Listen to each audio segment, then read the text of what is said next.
Okay, the time is 5:02, and we're going to call this meeting to order.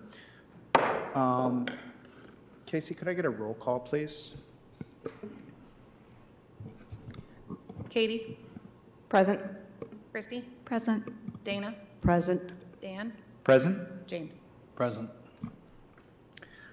Could I get a motion to approve the absences, please? I'll move to approve the absence of Eric Stuckey. Can I get a second? Seconded.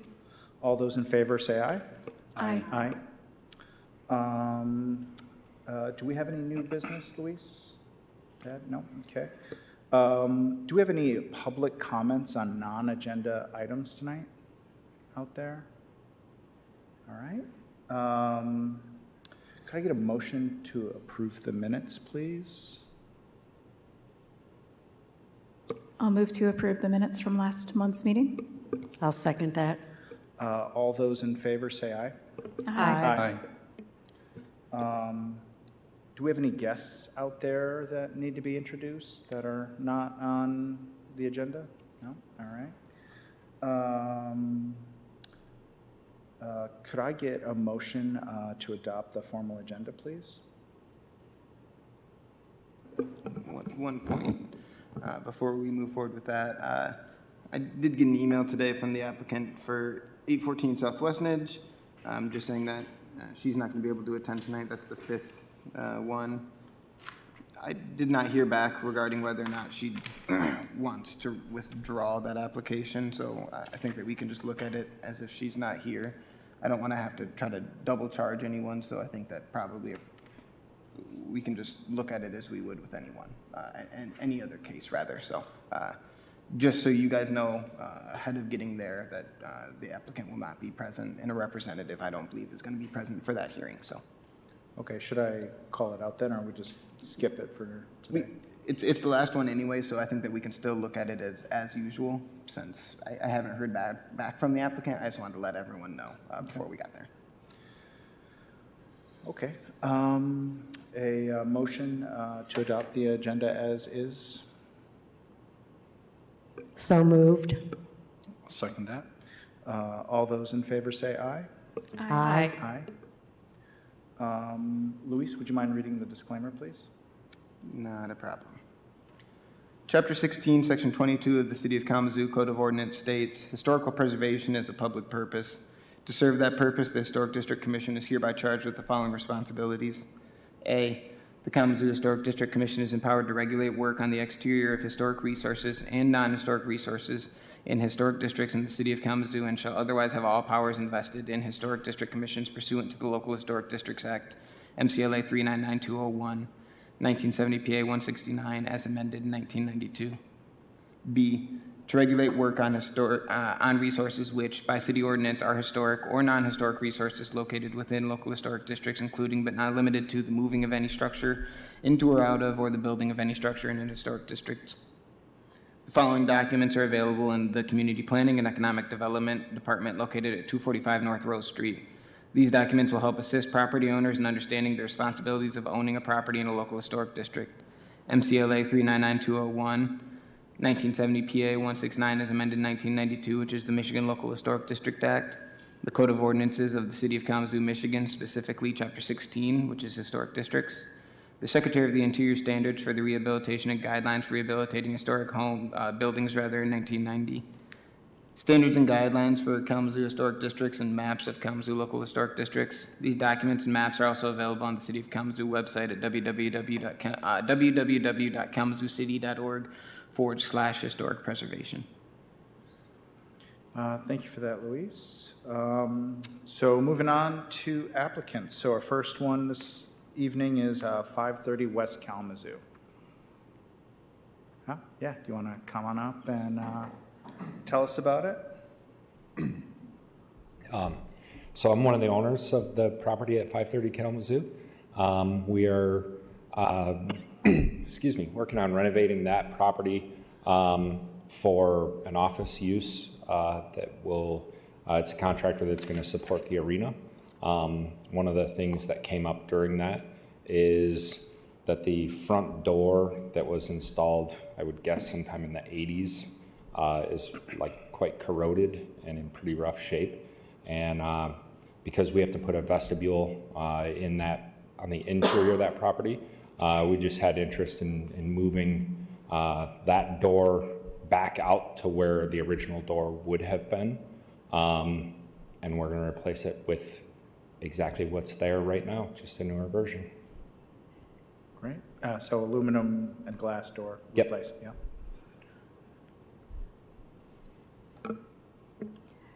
It's one door currently, and you're replacing it with a double door, is that A correct? double door, yeah, Okay, just for ease of access. yeah.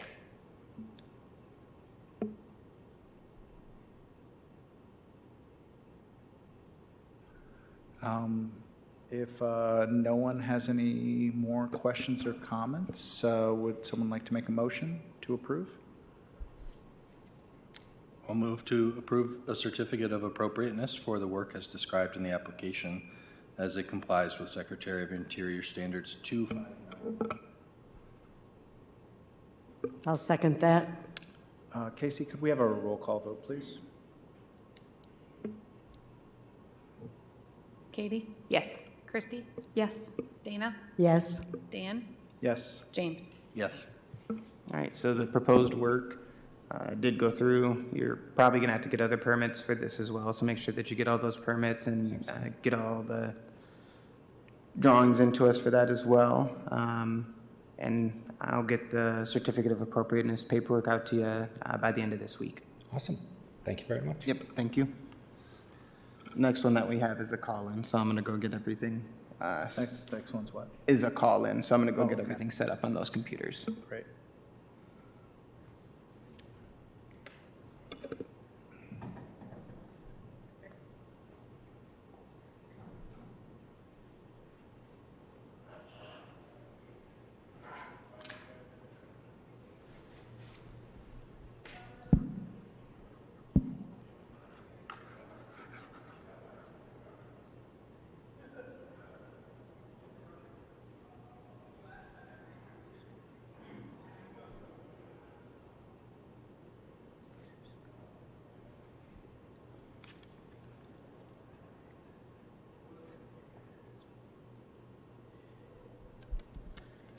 Hello, Scott. Can you hear us?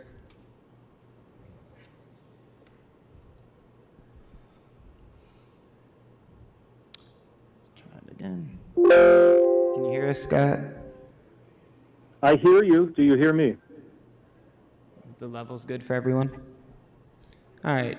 Scott, if you could just kind of introduce and walk us through this project, and then the commission will ask questions after your project walkthrough. Okay, yes, sir. My name is Scott Shepard, and we're doing a project at 810 Grant. There was a fire. I was hired to do the drywall insulation in the windows. During the fire, the demolition team pulled out the vinyl replacement windows that were in place in the frames after the fire because they had melted. Well, the glass was broken out, of course, by the fire department, and then the frames were because they were blackened and melted. And the bottom unit, it's a 2-unit, has existing vinyl replacement windows in it all the way around, and the upper unit, of course, had the matching vinyl windows in it at the time. Correct me if I'm wrong, Louis, but we pulled up a permit about 10 years ago. I do not have it in front of me, but the owner or the manager, whoever had that property prior, had pulled a permit for the work, and but it was never finalized. So I have no idea 10 years ago what happened with that. Did they not call in for a final? Who knows? So our goal is to put in, I think I gave you the specs on those Pella windows, vinyl window, which is a narrower, what I call a reveal on the sash and a reveal on the actual frame of the vinyl window. Basically, I want to put a similar product back in that 2-unit. It's that, that's basically the project that I've been hired to do on that. This is Dana Underwood. I have a question for you. When you say a similar product, are you saying similar to what was there or similar to what is on the first floor? Yeah, there's nothing there other than what I would call a rough opening. So my goal is to do a white vinyl replacement window, very similar. We can't get that just due to the fact how old the other ones are, to match them as close as we can with the vinyls, and the lower unit is all the way around. If that answers your question, ma'am. It does, thank you. Yes, ma'am, yes. And this is Dan Kastner. Were you saying that you wanted the windows to be slightly smaller than the ones that were there, or did I miss No, if I said, no, the existing openings are there, the existing exterior trim is there, so all we're doing is, when I said smaller, the reveal, some of the older, when I went to try to find a good window, I wanted it as narrow as possible instead of like the real wide vinyl replacement windows. Okay. So the ones down, so this is what I found in that Pella brand. Okay. But all of the exterior is still in place. Okay, thank you for that. Yes. Hi, this is James Johnson. I think, just to comment, I think this is a somewhat unique case because typically, according to our standards that we're trying to, support here, vinyl is not part of that typically. But because you're replacing what used to be vinyl windows, if I'm understanding correctly, I think that's a unique situation. Yeah. It's not like it's not like you're seeking to replace any historic materials. No, that's correct. These were in place. And again, the permit was pulled for them, but right. It never finalized. Yeah, you know what? Yes, exactly, sir. Yep. Yeah, I would just make a comment on that too. I don't think we've ever approved vinyl windows as a replacement typically, but the fact that you're just trying to get it back to where it was before the fire, I think makes it so that I feel comfortable approving it. Especially because it's not destroying any historic materials, right, and it fit with what exists on the lower or the other unit. I would tend to agree. I think typically I would disagree with this solution, but I think at least then all of your windows will still match, and I think that is important, even though they are unfortunately vinyl. So yeah. I think you're making the best decision you can in the scenario with the guidelines that we're trying to enforce. Okay. Thank you. Any other questions or comments before someone makes a motion to approve? Okay. Then, yeah. I move to approve the application and with a certificate of appropriateness for the work as described in the application as it complies with Secretary of Interior Standards 2, 6, 9, and 10. Seconded. Casey, could we get a roll call vote, please? Katie? Yes. Christy? Yes. Dana? Yes. Dan? Yes. James? Yes. All right, Scott, so the motion did pass, so that means that you do have the historic approval to install those 2 vinyl windows. I will be in touch with you by the end of the week to actually send out the formal approval of that, and we can continue to move forward with the project. Thank you. Thank you, everyone. Have a good evening. Yep, thank you. Okay, moving on to 516 Douglas.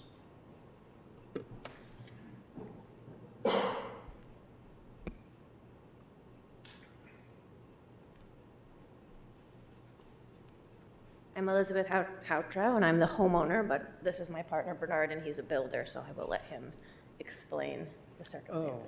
Oh. You didn't know that? Okay. Sorry. I thought you were going to lead. Yes, so we have a kind of an emergency with our chimney right now. It is not a chimney for a wood-burning fireplace. It is currently just a chase for the water heater down in the basement. I discovered that while I was up there searching for a leak, that it is just falling apart. There's holes in it. It's suffered really bad water damage, and now the bricks are, you can spoon them out if you wanted to. They are no longer bricks anymore. Yeah. So it's right at the top of the ridge where it's just going to be, if there's a heavy wind, it can take it. The framing of the roof is 24-inch on center. There's only a couple 2x4s that are kind of bracing it right now, and it's kind of more or less interlocked. So we're a little concerned about that. And what we'd like to do is, because it's not a wood-burning fireplace chimney, we would like to just remove that part and just patch the roof, and so that we don't have that problem anymore, as well as the leaks that are going on and causing. Because it's the fastest way to make it safe. We can't get someone to rebuild it until this spring, and it's financially, or just our house. Yeah. Would you reroute the hot water heater out through the wall then? We Is that would the like, idea? we would like to just convert it to electrical and Just seal it up. just, yeah, seal it up. You know, I think the reason that it's so decayed is probably when the hot water heater was installed, there wasn't a liner put in.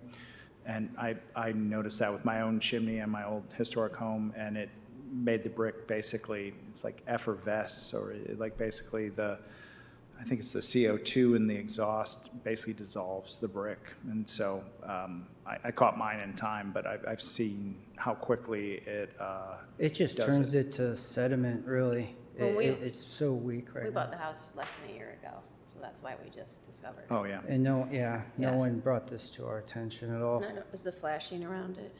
Well, yeah, the flashing needs to be redone on it as well. Yeah. But we're just not sure how to go about this right now. And, until, We basically can't be upstairs until we figure out. yeah, we're trying to have the upstairs unit be a rental, but there's just no way that we can rent that out knowing that this thing is ready to fall.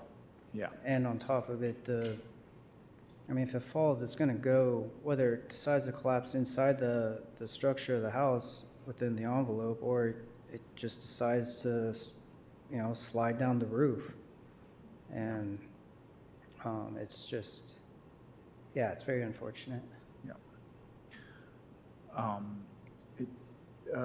Luis, is it visible from the road? If you're standing to the north, you can see it a little bit. It's pretty hard to see. It's in the back of the property. From, yeah. looking I was from looking at this. from the south, you can't see it at all. I mean, it's always sad to lose a chimney, but I think Luis wrote up a nice kind of overview for us, and the fact that it's not one of those chimneys that like is substantial and prominent on the side of the house. It doesn't like climb up the siding, you know what I mean? Like it's kind of a stump on the center. To me, it doesn't feel that it has a huge amount of historical significance, and I do think there's a lot of weight in the pictures you provided and having, a professional opinion saying that it doesn't seem safe or sturdy. I think that is compelling for me. So thank you. Thank you.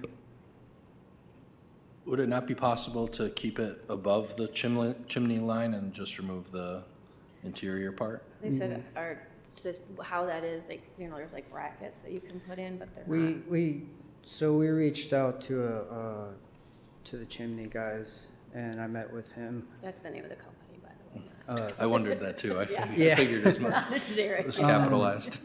Yeah, so we reached out to him and for his expert opinion, and I had suggested that if, worst case scenario, and he said there's just no way.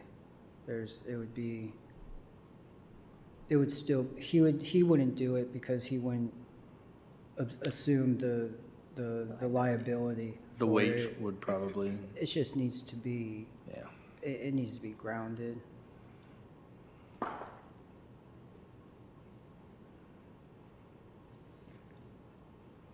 Okay, does anyone else have any comments or questions before we make a motion? Seeing none, does someone want to make a motion to approve? I move to approve a certificate of appropriateness for the work as described in the application as it complies with the Secretary of Interior Standards 2 and 5. I'll second the motion. Casey, could we have a roll call vote, please? Katie? Yes. Kirsty? Yes. Dana? Yes. Dan? Yes. James? Yes. Thank you. All right, so you guys have gotten historic approval for it. I'll send you the official paperwork by the end of the week. I would make sure that you reach out to the building department to secure any other necessary permissions before proceeding with the work, so. I believe you've been in touch with TJ Merlington from Advantage Roofing, Maybe for some other, we just have to have flashing. I might have, yeah. Yeah. so he'll We'll just continue probably, with them. yeah, Okay, We so he just- probably will do all the permit pulling and stuff then, so. Yes, sir. Sweet, awesome. Thank you guys for coming in today. Thank Appreciate you. it. have a good holiday. Yep, you too, thank you.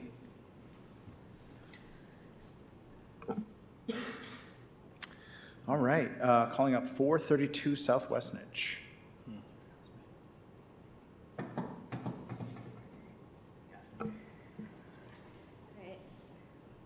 I think the heat has made my tape melt.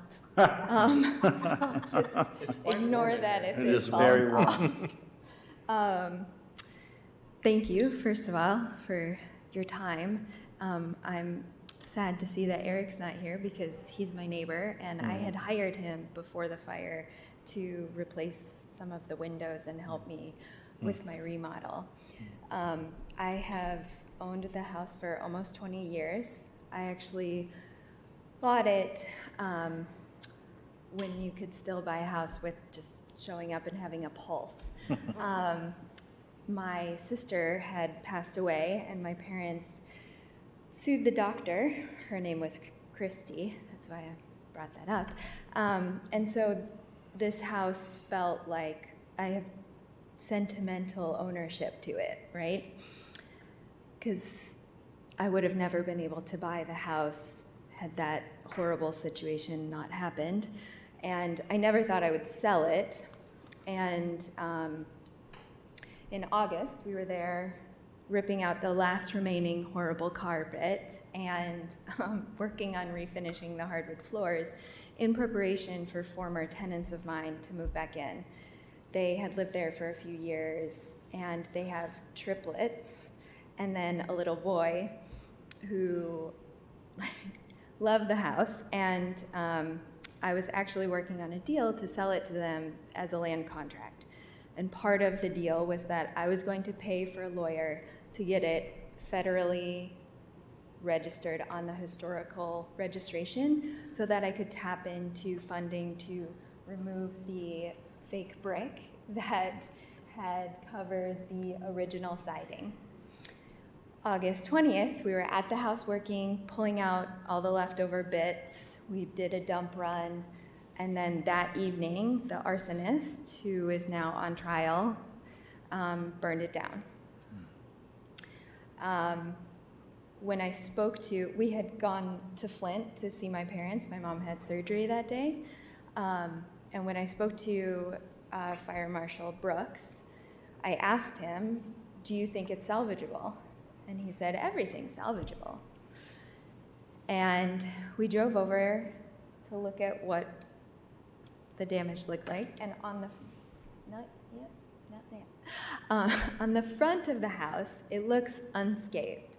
But then if you go to the back of the house, so there was a finished attic on one side that was a bedroom with an egress down. And the fire started on this part of the deck. And then it traveled in the walls, because it's balloon frame, through to the attic. So every single window has been busted out, whether by the fire or the fire department. And then I wasn't allowed to go in the house. My insurance hired a fire investigator before the arsonist was caught. to go through it. So I had no idea if it had touched the front of the house or if they had stopped it. Last month, I was able to go through the house. Well, I went in, which was a horrible idea because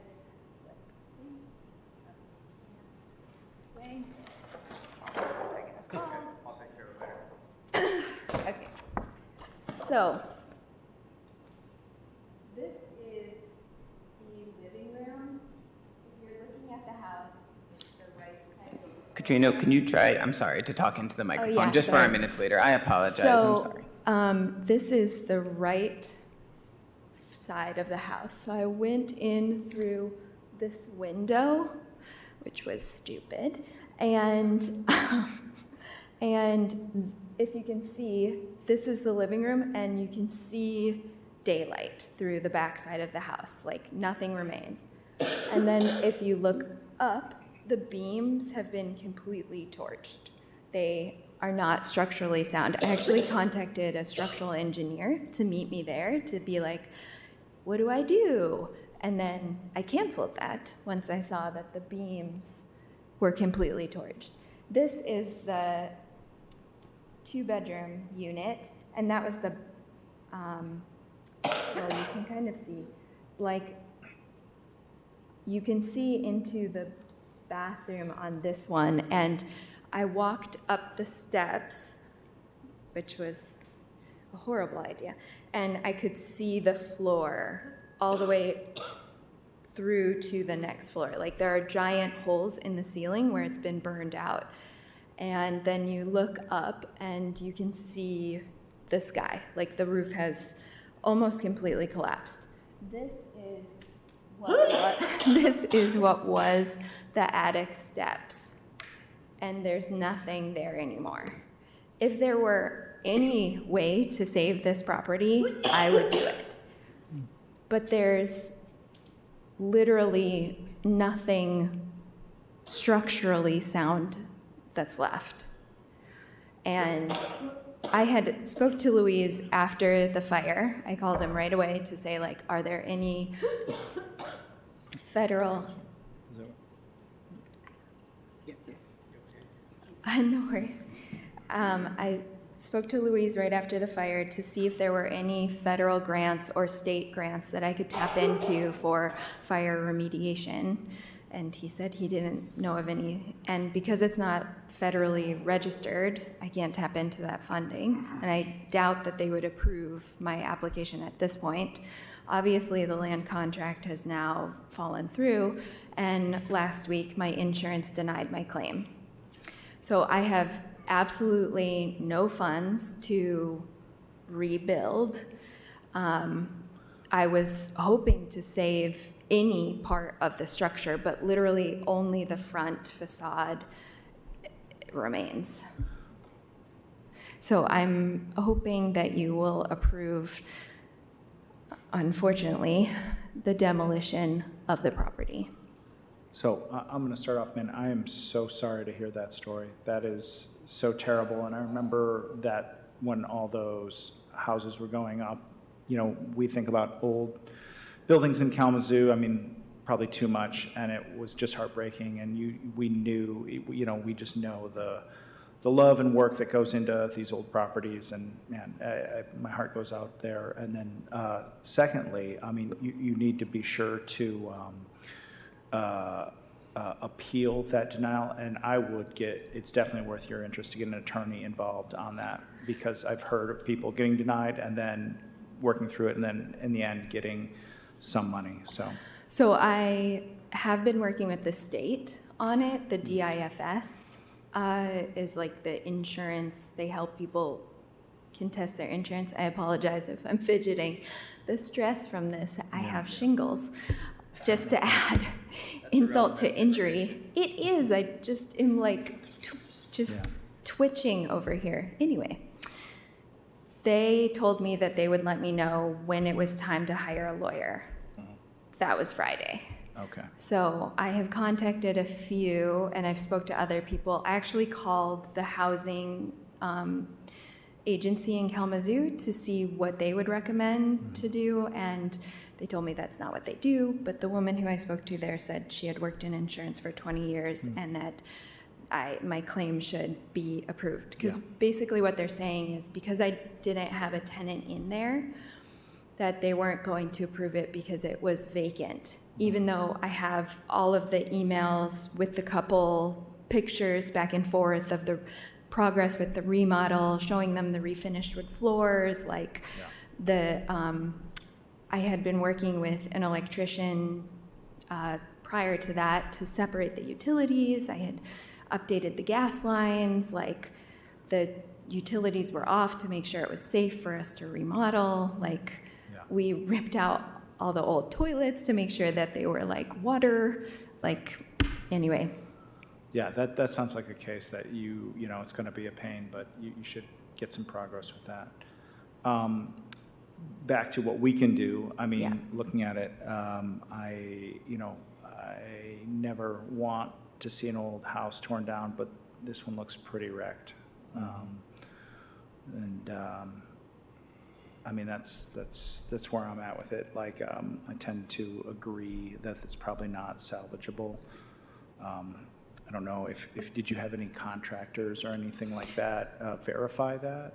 I reached out to a contractor and the structural engineer, as I said, to figure out like what it would cost to rebuild it, and because I had to submit that to the insurance, and basically the consensus was that structurally everything has to be replaced. Like none of the beams are salvageable. So like it burned through the ceiling, through the beams, through the floor, through the next ceiling, through the beams, through the floor, and then through the roof. So. And I know that you wouldn't be here asking to demolish it if there was any other Yeah, solution. literally if there was any other way. Like a fund for the terrorist act of the arsonist. I mean, like anything. We just bought lottery tickets. I mean, like anything. So. Does anyone else have any questions or comments before we make a motion? All right.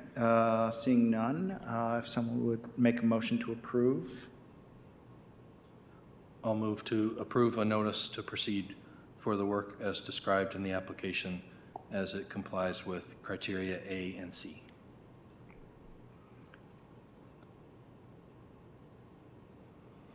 I'll second the motion. All right, thank you. Casey, would you mind doing a roll call vote, please? Kirsty?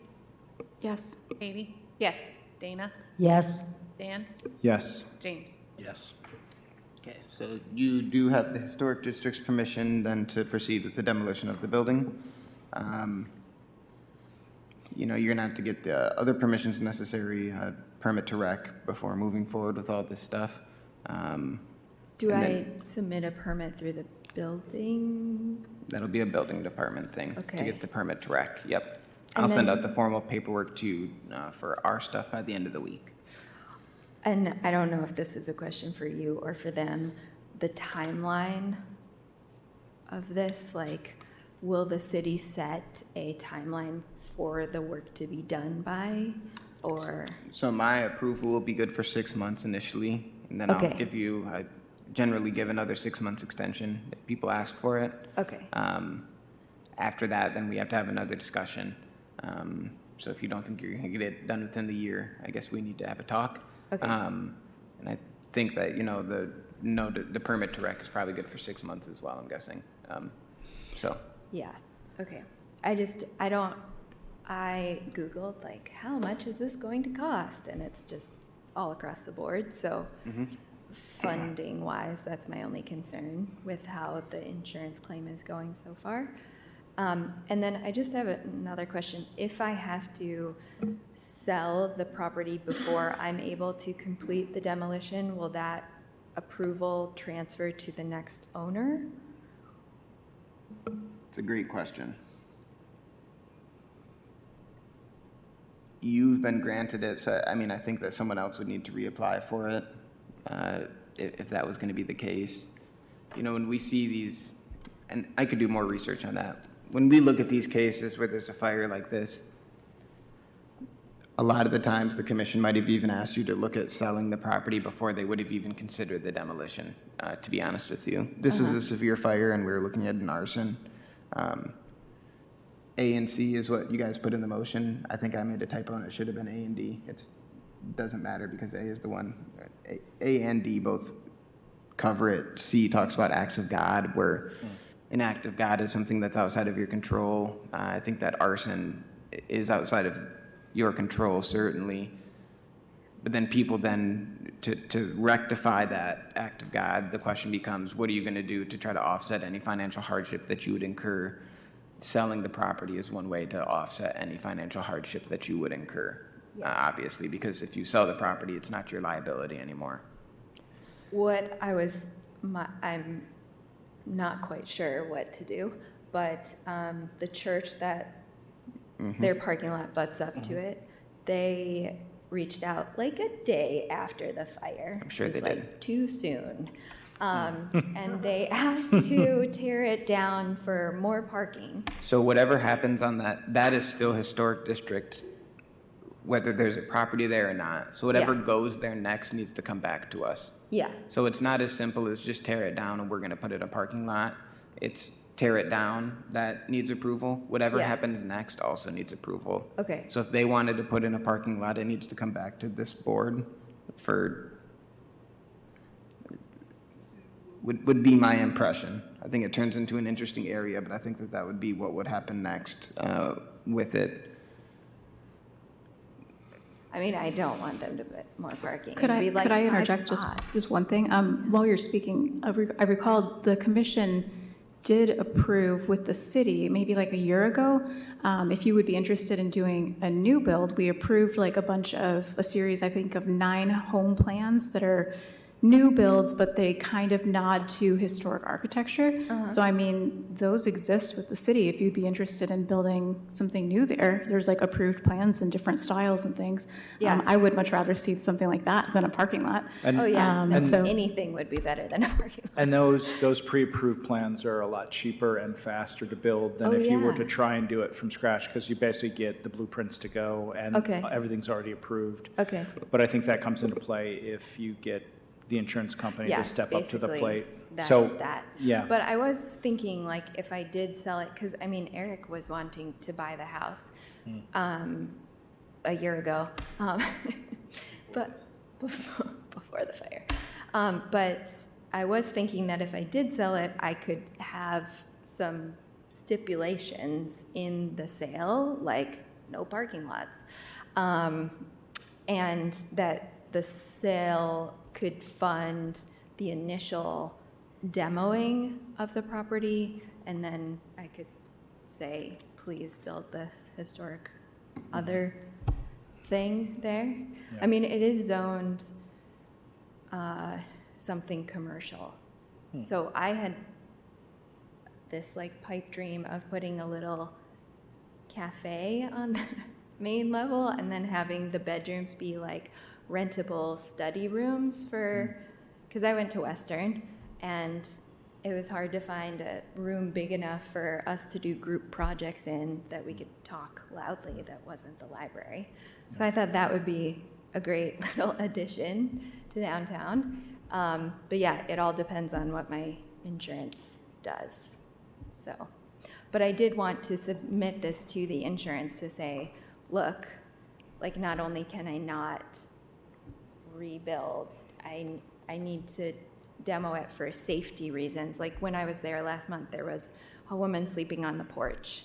And I was like, this is so unsafe. Please don't sleep here. But it's hard to keep them at bay. Yeah. So anyway, I appreciate your time.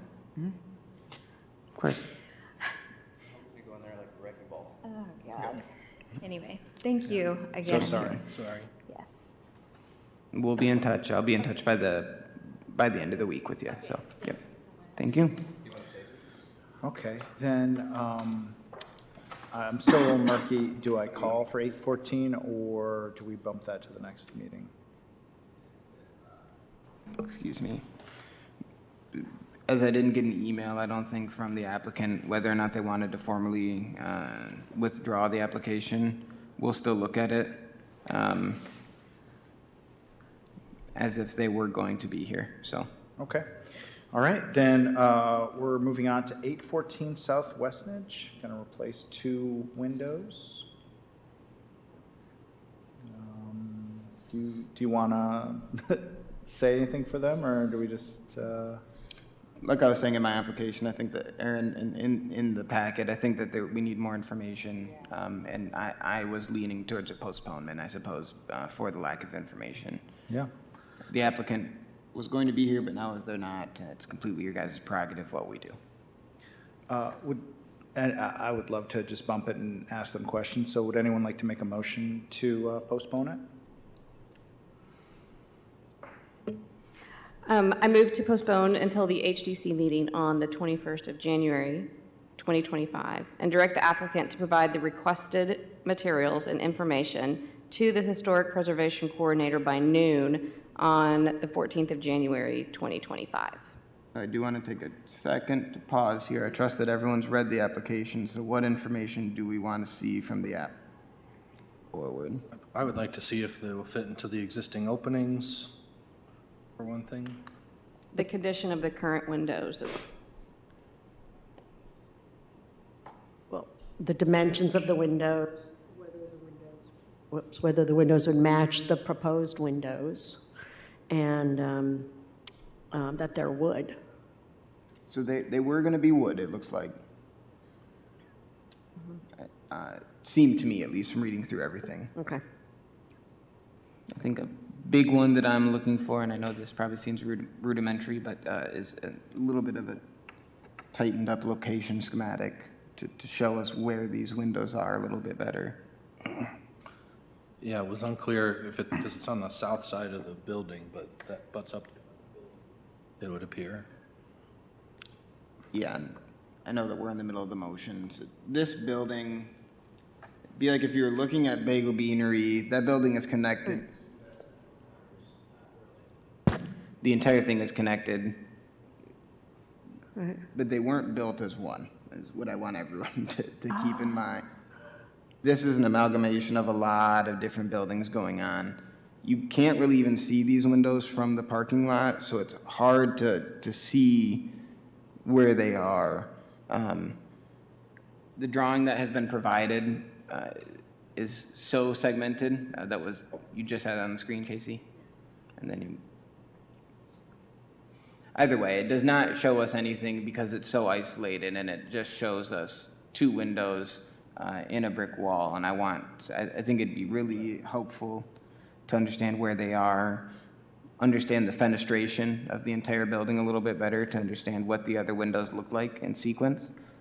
You guys already spoke to the condition of the existing windows, the dimensions of the proposed windows, the dimensions of the existing windows. This is Crow's Nest building, correct? No, Bagel this Beanery? is- This is the like Vine Neighborhood Association building and Yep. Bagel Oh. Beanery. Yep. Yeah. Okay. I didn't realize they were all separate buildings until we were looking at it, but So this is behind the Bagel Beanery in that little alleyway where the parking is, Or like correct? above Or it, no? kind of. It's the same building as Bagel Beanery for all intents and purposes. Okay, Above the record store, Yeah, I'm guessing? got it. Okay, I see. Thank you. for all intents and purposes. I mean, this entire block was built over a number of years. They are separate buildings. Right. The only reason that I bring that up, and I guess we can finish the motion, then I can give you guys some more information. So I think that we've alluded to a lot of things that we'd like to see additionally in the application. Is that correct? yeah. Okay, so if someone would like to second the motion, I can go ahead and have it. I'll second the motion. Could I get a roll call vote, please?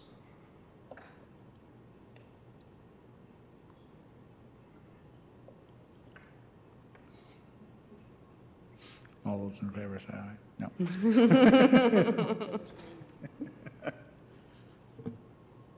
Katie? Yes. Christy? Yes. Dana? Yes. Dan? Yes. James? Yes. So if the applicant is watching at home or anyone affiliated with the project is watching at home, I'll be in touch with you by the end of the week. This will be postponed until the first meeting of the year in 2025. The other background that I had for you guys is that when I've gone into this building before, because of the way that the building is constructed, where there is a there's certainly a historic core building. As they continued to add things on, they were putting them right up to the other walls. And it seems to me what's happening is that some of those, like if we take the Bagel Beanery, for example, I think that there's starting to be issues where some of the buildings are pulling away and pulling at the historic core building. What that's doing then is pulling some of the sills down of the windows and pulling them out. The concern then becomes, to me, putting in new windows isn't going to do anything for you. If you just put in new sashes and if you just put in new jambs, what is it going to do? And I don't want us to, it's their choice. I'm not here to make decisions for people on how they spend their money, and they're more than willing to spend their money in any capacity and in any way that they want.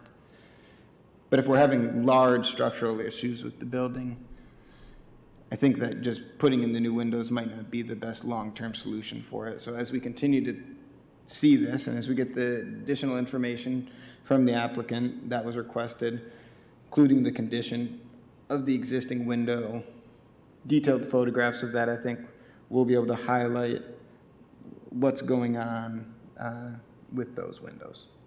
And one of the walls of this structure, I don't know if it's this exact building, but that block was just run into a few months ago, I think, by a car. And they're still repairing it, so I don't know how much that contributes to the damage that they're facing. So this precedes it by a long time. That did happen. They did get hit in the west side of the building by a car, and they're working on that right now to get that entire building kind of repatched. And that was certainly an emergency that they were trying to get fixed up, right? But I think that this is just from years and years of something not being anchored correctly, probably to one of those walls and falling apart. Maybe poor water management because of these are all flat roofs, and who knows where the water's going up there as well. So my big thing in my mind when I'm looking at this is I do want people to have the most efficient use of their money, make that stretch as long as they can, and do the fix that's going to last the longest for them. So we'll continue to evaluate this in January. Thank you for that. Does anyone want to make a motion to approve next year's schedule?